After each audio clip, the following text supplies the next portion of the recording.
लोकसभेचे विरोधी पक्षनेते राहुल गांधी यांनी आज भिवंडी जिल्हा अतिरिक्त सत्र न्यायालयात हजेरी लावण्यासाठी जात असताना त्यांच्या वाहनाचा ताफा मुंबई विमानतळ इथून भिवंडीच्या दिशेनं जात होता। यावेळी आनंदनगर चेकनाका येथे भाजप कार्यकर्त्यांनी त्यांच्या ताफ्यास काळे झेंडे दाखवत आंदोलन केलं।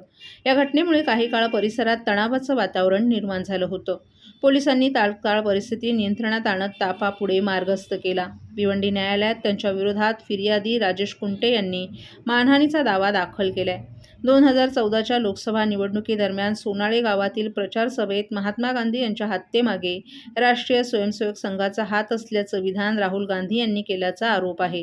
राजेश कुंटे हे राष्ट्रीय स्वयंसेवक संघाचे कार्यकर्ते असल्यानं संघटनेची बदनामी झाल्याचा दावा करत त्यांनी भारतीय दंडसंहिता कलम अन्वये खासगी फिर्याद दाखल केली। या प्रकरणात फिर्यादेची सरतपासणी आणि उलट तपासणी पूर्ण झाली असून तपास अधिकारी सायकर यांचीही सरतपासणी नोंदवण्यात आली आहे। या खटल्यात पूर्वी जामीन देणारे माजी केंद्रीय गृहमंत्री शिवराज चाकूरकर पाटील यांचं निधन झाल्यानं नवीन जामीनदार सादर करणं आवश्यक होतं। काँग्रेसचे प्रदेशाध्यक्ष हर्षवर्धन सपकाळ यांनी जामीन दिला असून न्यायालयानं तो मान्य केलाय।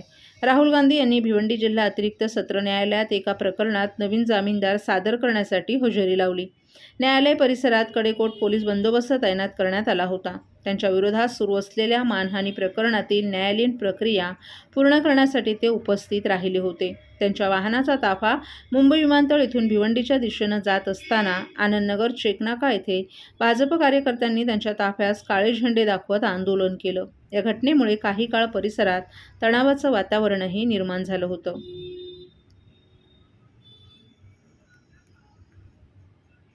राज्य शासनाच्या पर्यावरण आणि वातावरण बदल विभागामार्फत राबवण्यात आलेल्या माझी वसुंधरा अभियान 5.0 अंतर्गत अमृत गटात 10 लाखांपेक्षा जास्त लोकसंख्या गटात ठाणे महानगरपालिकेला 3रा क्रमांक प्राप्त झालाय। या पुरस्काराचं वितरण सरदार वल्लभभाई पटेल स्टेडियम वरळी येथे राज्याचे मुख्यमंत्री देवेंद्र फडणवीस, उपमुख्यमंत्री एकनाथ शिंदे, सुनेत्र पवार यांच्या हस्ते वितरित केला जाणार आहे। हा पुरस्कार स्वीकारण्यासाठी महापौर शर्मिला पिंपळकर, महापालिका आयुक्त सौरभ राव उपस्थित राहणार आहेत। या कालावधीत ठाणे महानगरपालिकेनं पर्यावरण संवर्धनासाठी विविध नाविन्यपूर्ण उपक्रम राबवले। भूमी घटकांअंतर्गत झाडांची लागवड, नवीन हरित क्षेत्रांची निर्मिती, हेरिटेज वृक्षांची नोंद आणि सर्वेक्षण, तसंच कचरा व्यवस्थापन आणि प्लास्टिक बंदी मोहीम प्रभावीपणे राबवण्यात आली। जैववैद्यकीय ई-कचरा आणि CND कचऱ्याचं मोठ्या प्रमाणात संकलन आणि पुनर्चक्रीकरण करण्यात आलं। अग्निघटकांअंतर्गत LED पथदिवे, ई-बस सेवा, eco charging station, solar rooftop आणि सोलार वॉटर हीटर यांसारख्या ऊर्जा बचत उपक्रमांची अंमलबजावणी करण्यात आली। तर आकाश घटकांअंतर्गत नागरिकांची मोठ्या प्रमाणावर ई-प्रतिज्ञा घेतली असून शेकडो जनजागृती कार्यक्रम राबवण्यात आले। या सर्व उपक्रमांच्या आधारे ठाणे महानगरपालिकेनं पर्यावरण संरक्षणात उल्लेखनीय कामगिरी करत राज्यस्तरीय स्पर्धेत 3रा क्रमांक पटकावलाय। स्वातंत्र्यवीर सेवा प्रतिष्ठानच्या वतीनं ठाण्यातील गडकरी रंगायतन येथे आयोजित करण्यात आलेला सूर आणि ताल या संकल्पनेवर आधारित आनंदोत्सव या कार्यक्रमाची उत्साहात आणि दिमाखात सुरुवात झाली। या कार्यक्रमाच्या उद्घाटनाप्रसंगी राज्याचे उद्योगमंत्री उदय सामंत, शिवसेनेचे माजी आमदार आणि उपनेते रवींद्र फाटक, ज्येष्ठ अभिनेते जॉकी श्रॉफ, महापौर शर्मिला पिंपळकर गायकवाड, ठाणे महानगरपालिकेचे आयुक्त सौरभ राव, अतिरिक्त आयुक्त संदीप माळवी तसंच शिवसेनेच्या प्रवक्त्या शायना एनसी आदी मान्यवरांची उपस्थिती लाभली। या कार्यक्रमात जीवनगौरव पुरस्कारानं ज्येष्ठ अभिनेते जितेंद्र कपूर यांना सन्मानित करण्यात येणार असल्याची घोषणा करण्यात आली। विविध सांस्कृतिक सादरीकरणांनी रंगलेल्या या सोहळ्याला प्रेक्षकांचाही उत्स्फूर्त प्रतिसाद मिळाला। उद्योगमंत्री उदय सामंत यांनी आपल्या मनोगतात आनंदोत्सवाच्या 4 वर्षांच्या यशस्वी प्रवासाचा उल्लेख केला। ठाणे ही सांस्कृतिक नगरी असून गेल्या काही वर्षात तिची राजकीय ओळखही अधिक बळकट झाली आहे। तसंच मराठी चित्रपटसृष्टी आणि बॉलिवूडला उद्योगाचा दर्जा देण्याचा निर्णय मुख्यमंत्री एकनाथ शिंदे यांच्या नेतृत्वाखाली घेण्यात आल्याचं सांगून या निर्णयामुळे रोजगार निर्मितीला चालना मिळेल असा विश्वासही त्यांनी व्यक्त केला। यावेळी ज्येष्ठ अभिनेते जॉकी श्रॉफ यांनी धर्मवीर आनंद दिघे यांच्या आठवणींना उजाळा दिला। धर्मवीर आनंद दिघे यांच्यानंतर एकनाथ शिंदे खऱ्या अर्थानं त्यांचा वारसा पुढे चालवत आहेत असंही त्यांनी सांगितलं।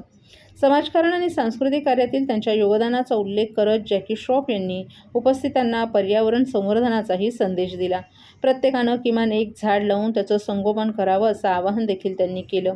यावेळी पद्मभूषण संगीतकार श्रीनिवास खळे यांची गाणी गायक कलाकारांनी सादर केली. आनंद दिघे यांच्या कार्यपरंपरेला पुढे नेत हा आनंदोत्सव वर्षोनुवर्ष अधिक भव्य स्वरूपात साजरा होत राहावा अशा शुभेच्छा मान्यवरांनी यावेळी व्यक्त केल्या.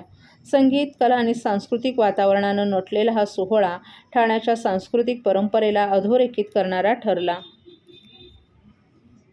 आनंद महोत्सव हा कार्यक्रम अतिशय दिमागदार पद्धतीनं ठाण्यामध्ये साजरा होतो आणि याच्यामध्ये जीवनगौरव पुरस्कार देखील दिला जातो. यावर्षीचा जीवनगौरव पुरस्कार हा जितेंद्र कपूर यांना देण्यात आलेला आहे आणि 4 कार्यक्रमांपैकी 3 कार्यक्रमांना मी स्वतः या उपस्थित होतो. त्याच्यामुळे या कार्यक्रमाची उंची मला माहिती आहे.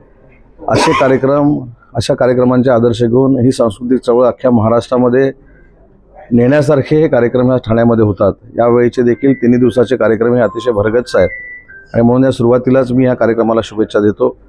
दिघे साहेबांनी ज्या पद्धतीने ह्या सांस्कृतिक नगरीला एक वेगळं वलय देण्याचं काम केलं होतं, त्यांच्याच पावलावर पावलं टाकत आमचे नेते माननीय एकनाथ शिंदे साहेब या सांस्कृतिक चळवळीसाठी फार मोठे योगदान देत आहेत आणि त्यांच्याच नेतृत्वाखाली हा कार्यक्रम होतोय. हा कार्यक्रम वर्षानुवर्ष चालू राहावा याच माझ्या शुभेच्छा आहेत. सर्वांना राम राम नमस्कार. दिघे साहेब, मैं ओळखती हूँ दिघे साहबाना. मतलब मैं बहुत साल से साहब के साथ हमेशा काम किया. मेरा फ़ोटो भी उनके ऑफिस में है और उसका जो पथ है वो पाथ पे हम चलते हैं. सबको मदद करना, सबको एक ही समझना, ये सारी बातें हैं. तो दिघे साहब का जो आप पुरस्कार भी कर रहे हैं और एकनाथ जी का वर्ध दिवस भी था, तो बस शुभेच्छा. ऑल माय लव एंड अफेक्शन सबको. धरी बोला. राम राम. जय हिंद, जय महाराष्ट्र.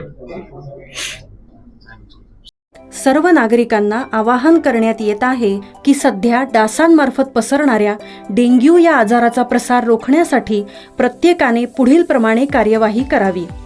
डेंग्यू आजार एडिस इजिप्ती हा डास चावल्याने होतो. या डासांची पैदास साचलेल्या किंवा साचवलेल्या स्वच्छ पाण्यामध्ये होते. 8 दिवसांपेक्षा जास्त दिवस पाणी उघडे व साचून राहिल्यास त्यात डास अंडी घालतात. अंड्यांच्या अळ्या तयार होऊन पुढे डास तयार होतात. यासाठी आपल्या घरातील पाणीसाठे उदाहरणार्थ बॅरल्स, पिंपे, टाक्या, हौद, रांजणे इत्यादी दर आठवड्याला रिकामे करून घासून पुसून कोरडे करून पुन्हा भरावे. 1 दिवस कोरडा दिवस म्हणून पाळावा. पाणी साठ्यांना घट्ट झाकणे बसवावीत किंवा जुनी साडी, चादर, धोतर यांनी बांधून झाकून ठेवावीत, म्हणजे डास त्यात जाऊन अंडी घालणार नाहीत. घराच्या गच्चीवर, आजूबाजूला, अंगणात कोठेही पाणी साचू देऊ नये. भंगार सामान उघड्यावर टाकू नये. उदाहरणार्थ टायर्स, प्लास्टिक सामान, कुंड्या, टाकाऊ वस्तू इत्यादी. अशा सामानात पावसाचे पाणी साठून त्यात डेंग्यूच्या डासांची पैदास होते. घरातील कूलर्स, फ्रीजच्या पाठीमागील ट्रे हे देखील वेळोवेळी कोरडे करावेत. लक्षात ठेवा, नुसत्या फवारणीने डास घनता कमी होत नाही, तर त्यासाठी डास पैदास ठिकाणे नष्ट करणे ही आपल्या सर्वांची जबाबदारी आहे. कोणताही ताप अंगावर न काढता जवळच्या शासकीय रुग्णालयात मोफत औषधोपचार घ्या. अशा प्रकारे नागरिकांनी सहकार्य केल्यास डेंग्यूचा प्रसार रोखणे सहज शक्य आहे.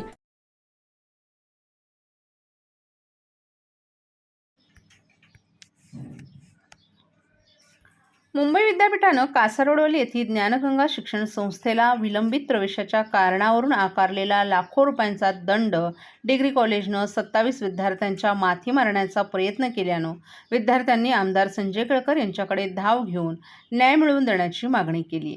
आमदार संजय केळकर यांच्या जनसेवकाचा जनसंवाद या 87व्या कार्यक्रमात कासारवडवली येथील ज्ञानगंगा शिक्षण संस्थेच्या डिग्री कॉलेजमधील विद्यार्थ्यांनी उपस्थित राहून त्यांची व्यथा मांडली.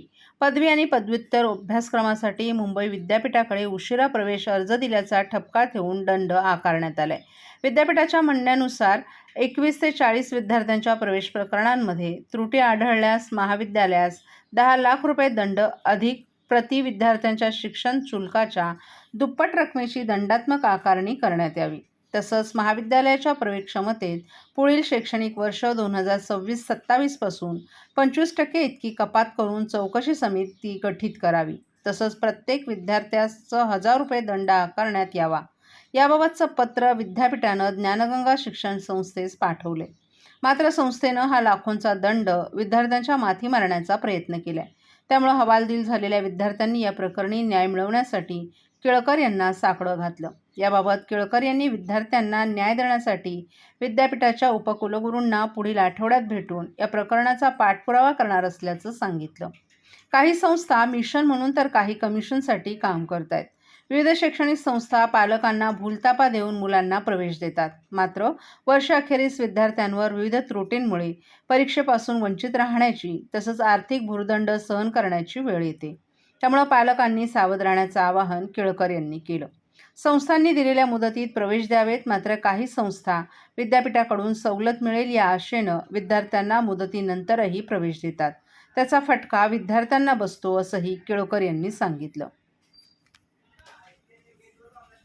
शाळा मिशन म्हणून काम करतात आणि काही कमिशन म्हणून काम करतात की काय, असा प्रश्न सगळ्यांना पडलेला आहे. आणि त्याच्याकरता विद्यार्थ्यांची भरती आपल्या कॉलेजमध्ये व्हावी, त्याच्याकरता त्यांना वाटेल तशा भूलतापा मारून त्यांना प्रवेश दिला जातो.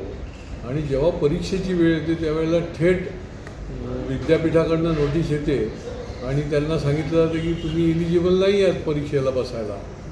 याचा अर्थ ही कॉलेजेस जी आहेत ही चुकीची यादी विद्यापीठाला देतात आणि त्याच्यानंतर या मुलांचं अशा पद्धतीने नुकसान होतं. ही मुलं हवालदिल आहेत, अक्षरशः त्यांचे पालक तर त्याहीपेक्षा हवालदिल आहेत आणि त्याच्यावरती त्यांच्यावर पेनल्टी सुद्धा त्या ठिकाणी लावलेली आहे.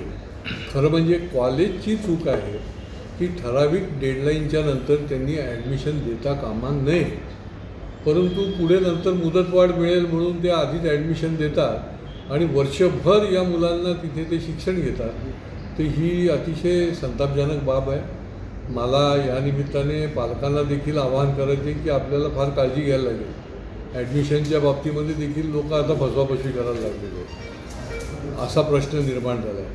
आता या विद्यार्थ्यांच्याकरता पुढच्या आठवड्यात मी व्हाईस चान्सलर विद्यापीठाचे जे आहेत कुलगुरू त्यांची देखील भेट घेणार आहे आणि याच्यातून मार्ग काढायला लागेल. नाही तर या विद्यार्थ्यांचं जवळजवळ 27 विद्यार्थी असे आहेत जे त्याचे प्रतिनिधी माझ्याकडे आले होते आणि या विद्यार्थ्यांचं कुठलंही शैक्षणिक नुकसान होता कामा नये याच्याकरता आपल्याला प्रयत्न करायला लागतील.